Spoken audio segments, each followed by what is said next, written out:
నమస్కారం గురుగారు. నమస్కారం అండి. శుభోదయం. అందరికి కూడా శుభోదయం. చెప్పండి. మొక్కులు తీర్చుకుంటారు కదా గురుగారు. అవునండి. అది ఇక్కడే తీర్చుకోవచ్చా? లేకపోతే తిరుపతి వెళ్ళి తీర్చుకోవాలా? అంటే తిరుపతి దేవస్థానం అంటే పుణ్యక్షేత్రాలలో ప్రాచీన కాలం అంటే ప్రాతకాలం మనకు పురాణ కాలం నుండి కూడా ఏమొస్తుందనంటే అండి, మనకు ఎక్కడైతే మొక్కులు ఉంటాయో ఇప్పుడు ఇలవేలుపులు అని అంటారండి. ఈ ఊర్లలో మనం ఇలవేలుపులు ఉంటారు.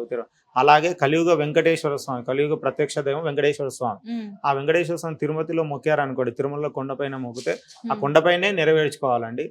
లేని పరిస్థితుల్లో మనం వెళ్ళలేని పరిస్థితులు ఏమైనా ఉన్నా, మన ఉన్నటువంటి ఏదైనా ఆటంకాలు ఏర్పడ్డప్పుడు కానీ మనం వెళ్ళలేని పరిస్థితిలో మనం ఇక్కడ ఇట్లాంటి వెంకటేశ్వర స్వామి దేవస్థానాలు ఎక్కడైనా ఉంటే ఆ మొక్కులు తీర్చుకొని ఆ తర్వాత వెళ్ళినప్పుడు తప్పకుండా అక్కడ మళ్ళీ చెల్లించాలండి. అది మాత్రం వాస్తవం.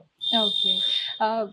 చాలా మంది కోరికలు కోరుకొని ఆ కోరికలు తీరిన తర్వాత మొక్కులు ఇవ్వకపోతే ఏం జరుగుతుంది? వాళ్ళకి అంటే ఇప్పుడు ఎలా ఉంటుందంటే అండి, ఏదైనా సరే రుణం స్వామివారికి మనం ఏం డబ్బులు ఇవ్వం కదండి. మనం ఏది ఆస్తులు అయితే ఇవ్వం కదా.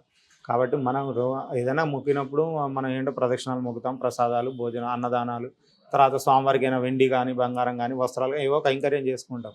తెచ్చిన దాంట్లో వస్త్రాలు అవన్నీ కూడా ఏవైనా సరే చేస్తే ముక్కిన వెంటనే మనం మాట ఇచ్చినట్టు కాబట్టి ఆ మాట తీరిస్తే మనకు భగవంతుడు ఇంకా అనేక అనేక మంగళాశాసనాలు ఉంటాయి. అలాంటిదని చెప్పేసి భగవంతుడు ఏం చెడు ఏం చేయడు. కానీ మనం మన పద్ధతి మన ధర్మం ఉండడం మంచిది, ఆచారం. అదే అదే. గుళ్ళో ఉన్నప్పుడు మాట్లాడుకోవచ్చా?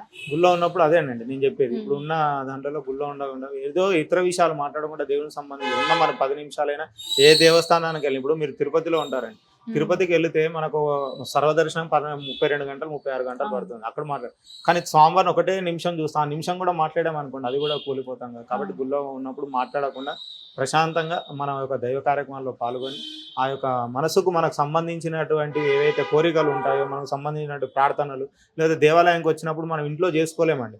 ఏదైనా గోవింద నామాలు కానీ, ఇప్పుడు వెంకటేశ్వర గోవింద, హనుమంతుడికి వెళ్తే హనుమాన్ చాలీసా, శివాలయంకి వెళ్తే లింగాష్టకం, ఇలాంటివి చదువుకుంటూ ఉంటే మనకు ఎవరితో మాట్లాడాల్సిన అవసరం ఉండదు. మాట్లాడుకోవడం మంచిది. చాలా చక్కగా చెప్పారు గురుగారు. ధన్యవాదాలు.